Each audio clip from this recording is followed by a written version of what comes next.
The car was a mangled testament to how quickly everything could shatter. Twisted metal groaned around me, the smell of gasoline and something acrid burning my nostrils. Through the haze of pain and confusion, the first coherent thought wasn't about survival, but about the quiet, infuriating certainty that I'd already lost. It's just a car, Sarah.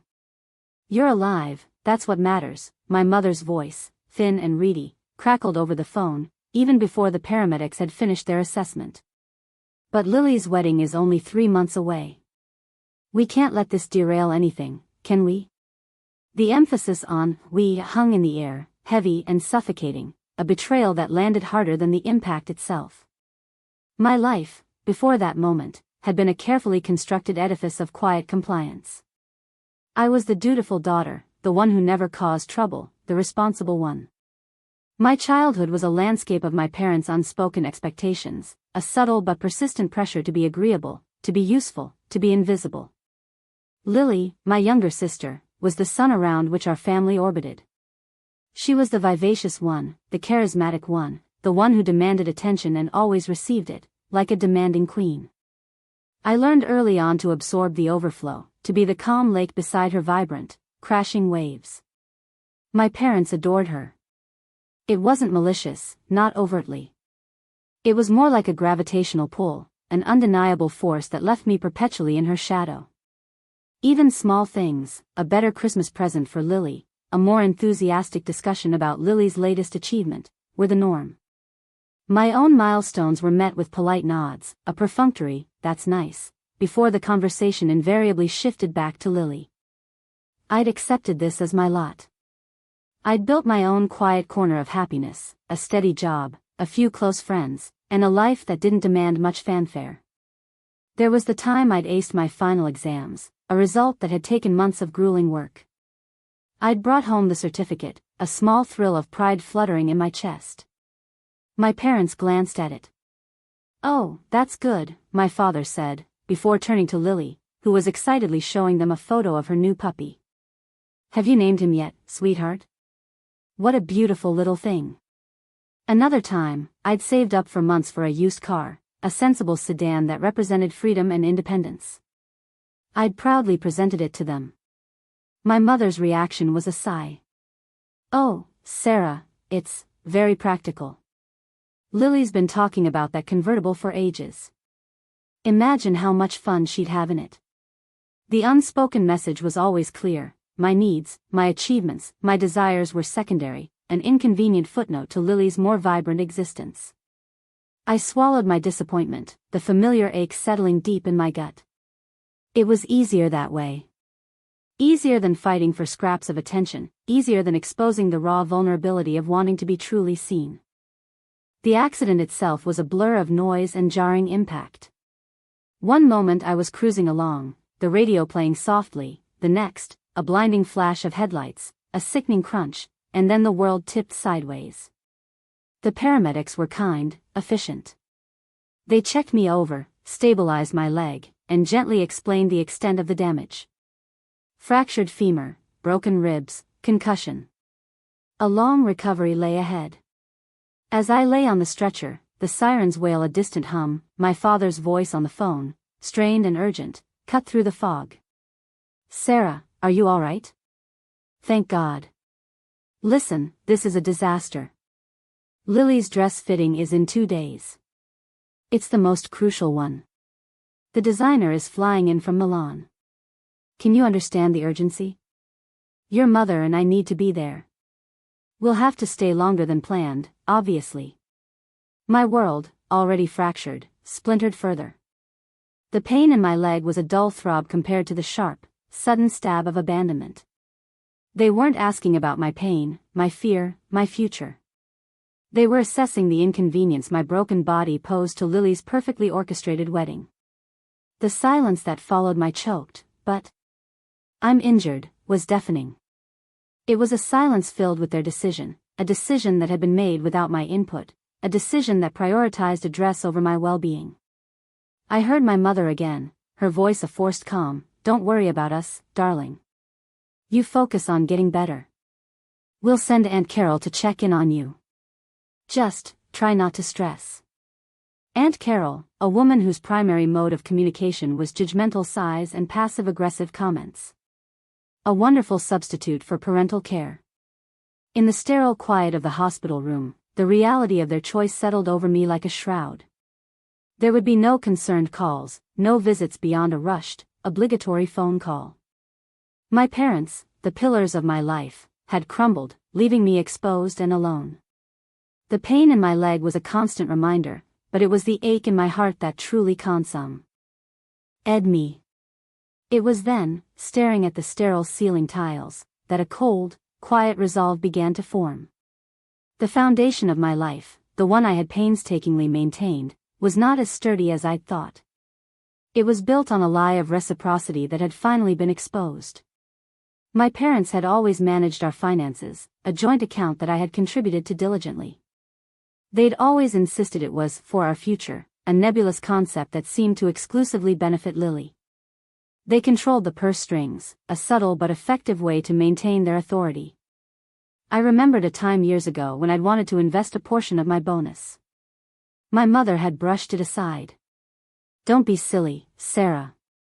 That money is for emergencies.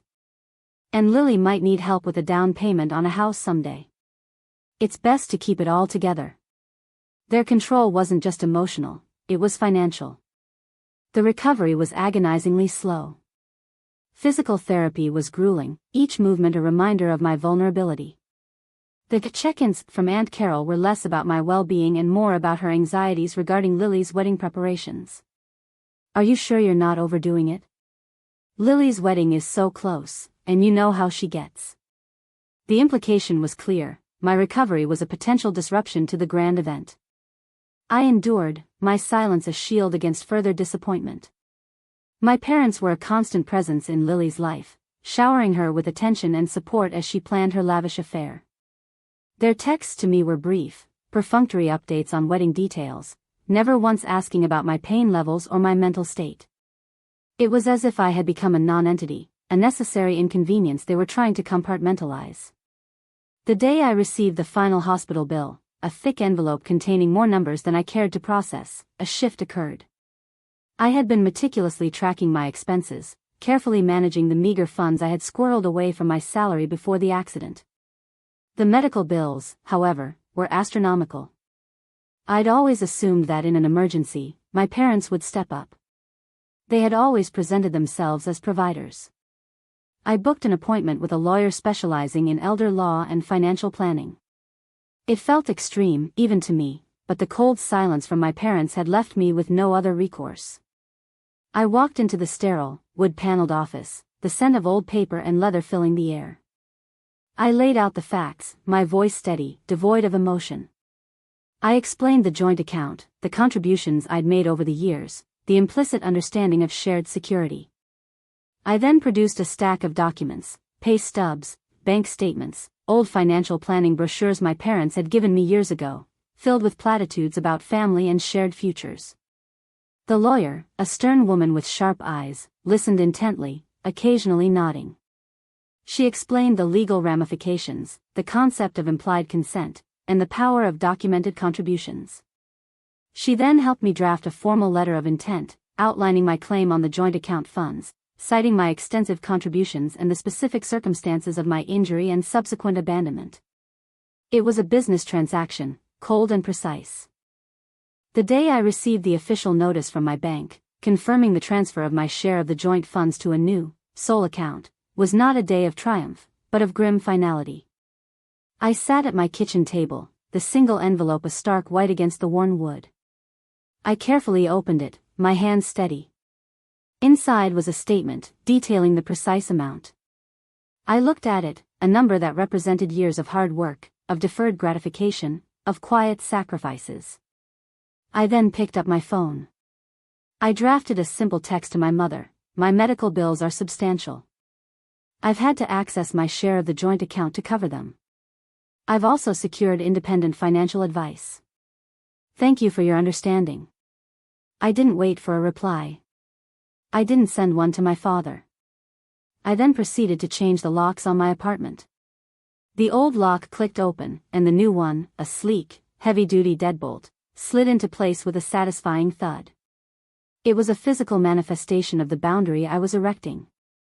The fallout was immediate and predictably chaotic. My phone lit up like a Christmas tree, but with angry red notifications. My mother's texts were a torrent of accusations and guilt-tripping. How could you do this? You're being selfish. Lily's wedding is ruined. What will people think? My father, usually the silent partner in their machinations, sent a single, blunt message: this is unacceptable. We will deal with this.